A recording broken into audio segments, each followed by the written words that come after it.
자, 남들이 환호하는 시장에서 돈 벌 가능성이 많을까요? 아니면 곡소리 나는 데서 돈 벌 가능성이 높을까요? 곡소리 나는 시장에서 돈 벌 가능성이 많습니다. 이 시장이 매매 시장이 안 좋으면 수요는 다 어디로 몰려요? 수요는 전부 다 월세로 몰립니다. 이게 명확하게 데이터로 보여요. 자, 이걸 제가 데이터로 보여드릴게요.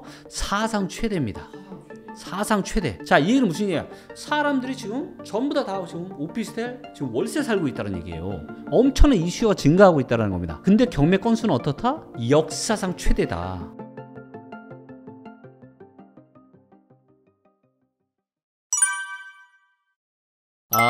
네. 전세 대란이 올만한 지역이 어딘지를 제가 짚어드릴게요. 자, 전세 대란이 오는 거는 뭐로 알 수 있냐? 바로 전세 수급 데이터로 알 수 있어요. 자, 여기에서 자, 예를 들면 제가 여기 엑스퍼트 분석에 들어가시고요. 자, 여기에서 시도를 클릭하시면 됩니다. 그래서 내가 관심 있는 지역, 서울 관심 있으시죠? 서울 네, 관심 있어요. 네, 서울 보겠습니다. 쭉 내리시면은 여기에 이제 수급 데이터가 있는데요. 자, 서울에 지금 전세 수급이 조금씩 올라가고 있어요. 120 정도 됩니다. 그러니까 100보다 조금 높은 수준이에요. 자, 그런데 이거는 전세난까지 올 만한 데이터가 아닙니다. 전세난이 오려면 요 수급 데이터가 150이 넘어야 돼요. 그러니까 2019년 10월 달 정도부터 전세 수급이 150 이상 됐거든요. 그러니까 이럴 때는 전세가 굉장히 강세를 띨 수가 있는 거예요. 자, 그런데 지금은 입주 물량이 서울에도 진짜 없는데 전세 수급이 120밖에 안 돼요. 그러니까 사실 입주 물량이 이렇게 없으면 전세 수급이 140, 150, 160, 170, 180 돼야 되는 게 정상이에요. 근데 지금 그래서 강부합 정도. 강세인데 엄청난 강세는 아니다. 자, 어디가 엄청난 강세냐? 전세 수급이 지금 160이 넘는 지역이 있습니다. 충북.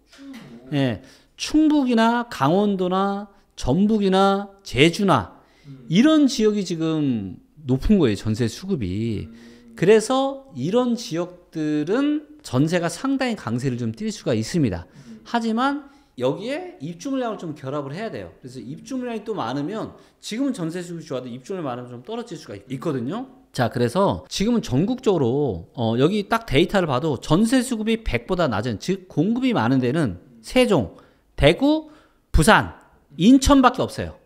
이 네 군데. 그러니까 이 네 군데는 전세가 약세, 좀 약보합 이렇게 하겠지만 나머지 지역들은 다 100보다 높아요. 그래서 전세가 조금 올라갈 수는 있지만 그렇다고 막 150, 160 넘어서 엄청난 전세 난까지 불러올 정도는 충북이나 강원도 말고는 없다라는 거죠. 심지어 자, 보세요. 세종에 지금 입주 물량 별로 없잖아요. 그런데도 지금 전세 수급이 전국에서 최악이에요. 그러니까 제가 누누이 말씀드리고 싶은 게 뭐냐면은 그게 매매가든 전세가든 공급 사이드만 보면 안 돼요. 수요 사이드도 같이 봐야 됩니다. 그리고 이런 게 결합이 된 게 수급 데이터나 거래 데이터 다 이런 거잖아요. 그렇기 때문에 무슨 서울이 입주 물량이 작으니까 엄청난 전세 대란이 오고 뭐하고 제발 이런 얘기는 이미 맞지 않다는 게 여러 번 증명이 됐잖아요. 22년 7월 달에도 전문가들이 다 뭐라 그랬어요. 서울에 전세 폭등, 전세 대란 난다고 그 난리를 다 쳤잖아요. 22년 초반부터 22년 7월 달. 근데 제가 뭐라 그랬어요. 절대 그럴 일 없다. 그렇게 될 수가 없다. 왜? 아니, 전세 수급 데이터가 지금 22년 5월 달에 130 고점 찍고 계속 전세 수급 데이터가 떨어지고 있는데 어떻게 전세 대란이 와요? 그래서 한쪽 면만 보고 시장 판단을 오류를 전문가도 대다수 전문가도 그렇게 한다라는 거예요. 하지만 이제는 우리가 다 데이터가 있기 때문에 내 지역의 이런 수급 데이터들을 보면서 내가 앞으로 전세가 올라갈 건지 떨어질 건지. 자, 예를 들면 지금 서울의 전세가 어떻게 될 거냐. 자, 지금 전세 수급 데이터가 지금 조금씩 올라가고 있죠. 자, 그런데 서울의 입주 물량이 올해는 작은데 내년은 꽤 많아요. 자, 그럼 이렇게 예상해 볼 수가 있죠. 올해는 이 전세 공급이 작으니까. 근데 전세 수급이 좋아지면서 공급보다 수요가 많아지고 있으니까. 근데 공급이 작아. 올해는 전세가 그래도 꽤 어느 정도 강세를 볼 수 있겠다. 하지만 내년은 어때요? 내년에 입주물량이 또 꽤 많단 말이에요. 그럼 내년은 또 시장이 달라질 수 있는 거예요. 내년은 또 냉각되거나 고압으로 갈 수도 있겠죠. 그렇죠. 그리고 여기에 또 뭘 봐야 되냐. 소득 대비해서 전세가 얼마나 비싼지 싼지, 주택 구입 부담 지수에서 전세가 얼마나 비싼지 싼지. 근데 이거를 봤을 때 전세는 지금 상당히 비싸다. 즉 이거는 뭐냐면은 사실 지난 2000년대, 2010년대 부동산 시장의 상승을 끌고 왔던 가장 중요한 요인 중에 하나가 뭐냐? 전세가 상승인데 이 전세가 상승을 불러온 가장 중요한 요인이 뭐냐? 바로 정부의 전세자금 대출이었습니다. 자, 2000년대에 전세자금 대출이 있다는 얘기 들어보셨어요? 2000년도 없었습니다. 없었습니다. 이 부동산 시장이 불황이 오고 정부의 이런 정책들로 그래서 전세자금 대출이 2억 원 그리고 나서 3억 원 그리고 2015년도인가 5억 원 거기에 허그까지 나서가지고 이제는 전세금을 막 보증까지 해주는 이렇게 되면서 뭐예요? 그러면서 금리가 낮았잖아요. 그러다 보니까 전세자금 대출해줘? 나 좋은 집 살래. 금리도 싸. 그러다 보니까 많은 분들이 대출을 받아서 전세 가격을 계속 올려줬고 전세가 계속 올려주니까 매매가 올랐고 자 그런데 그러다 보니까 지금 서울에 지금 전세 주택 구입 부담 지수가 171입니다. 서울에 지금 전세 껴서 전세자금 대출 받으려면 한 달에 171만 원씩 내야 돼요. 역사적으로 봤을 때 여전히 지금 가슴 정도입니다. 굉장히 높아요. 근데 제가 말씀드렸죠. 이제 대출을 어떻게 한다? 스트레스 DSR 시행됐다. 26일부터. 그리고 지금은 조금씩 시행하고 있지만 단계적으로 시행하지만 24년도부터 100% 시행된다. 그리고 전세 자금도 DSR 혹시라도 포함이 되면은 어떻게 되겠어요? 그러면 전세자금 대출 못 받으니까 뭐 월세도 그럼요. 그래서 절대로 입주 물량 작은 것 때문에 뭐 전세 가격이 엄청나게 앞으로 올라갈 거고 이게 매매가 폭등시킬 거고 제발 이것만 보시고 시장을 절대 오판 안 하셨으면 좋겠어요. 네. 맞아요.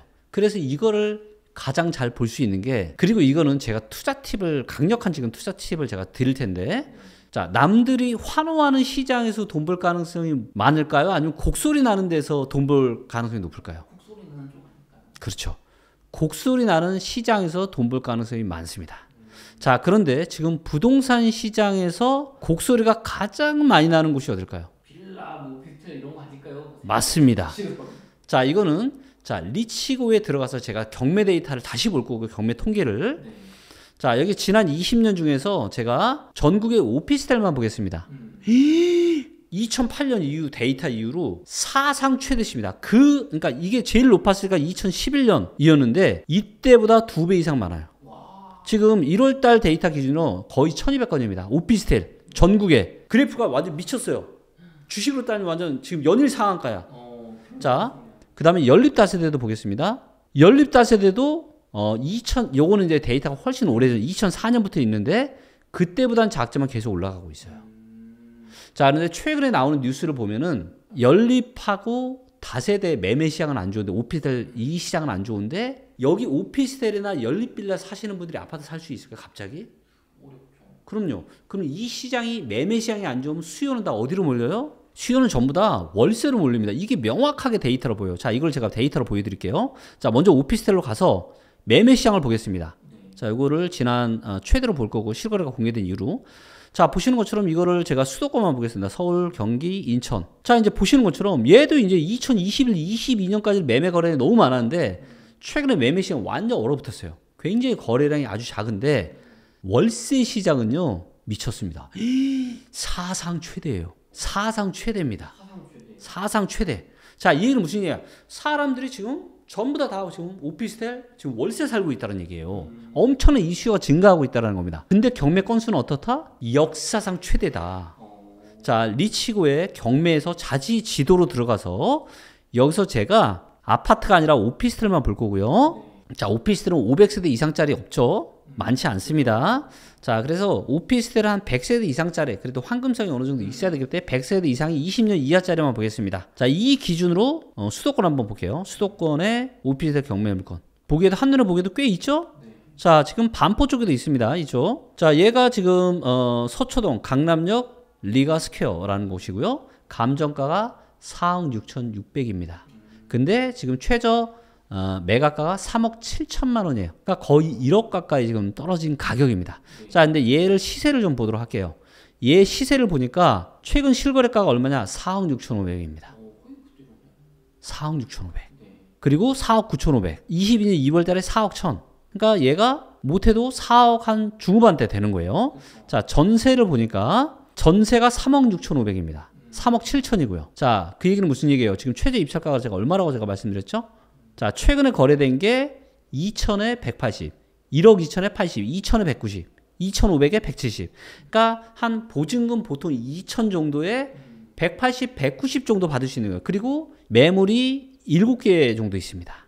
지금 월세 매물이. 그리고 2천에 160, 170 정도에 지금 나와 있어요. 그래서 이거는 수익률을 계산을 좀 해봐야 되겠지만 혹시라도 만약에 내가 계산을 해보니까 수익률이 한 7%, 8% 나온다. 그런 분들 같은 경우는 충분히 해볼 수 있는 거죠. 은행이자보다 싸고 높고. 그렇죠. 그리고 입지를 보니까 강남역 야, 이거 바로 앞이네. 바로 앞이에요. 신논현역과 강남역. 그러니까 예를 들면 이런 거예요. 지금 여기도 지금 월세죠? 맞아요. 그렇죠. 어떻게 보면 월세 내느니 이런 거 경매 받아서 그냥 대출로 이자 내는 게 더 좋을 수 있어요. 예. 네. 자, 여러분들 이 부동산 지금 지산이나 생활형 숙박시설이나 상가 지금 분양 잘못 받아가지고 또 혹은 고점에 영끌해서 부동산 사신 분들은 인생이 완전 나락으로 떨어지고 있습니다. 그냥 인생이 한순간에 아작이 나는 거예요. 그만큼 중요한 의사결정입니다. 자, 그래서 이 의사결정을 어떻게 해야 되겠습니까? 너무나도 신중하게 데이터에 근거해서. 그래서 정말 너무 중요한 의사결정 데이터에 기반해서 그게 리치고에도 좋고 다른 거에도 상관없습니다. 뭔가 객관적인 기준을 가지고 그 중요한 의사결정 하시면 좋을 것 같고, 자, 제가 최근에는 부동산 시장이 뭐 기회가 있다, 좋다 이런 얘기를 제가 거의 하지 않고 위험하다, 팔아라 이런 얘기를 좀 했었는데 이제 기회가 다가오고 있어요. 24년, 25년, 26년 부동산으로 인생을 바꿀 만한 엄청난 기회가 오고 있기 때문에 여러분들 근데 이 기회를 그냥 잡을 수 없어요. 무조건 공부하셔야 됩니다. 데이터 공부하시고 그 다음에 경매 공부하시고 그러면 여러분들 인생의 레벨을 바꿀 수 있습니다. 그런 기회가 오고 있으니까 꼭 잡으시기를 두 손 모아서 응원하겠습니다.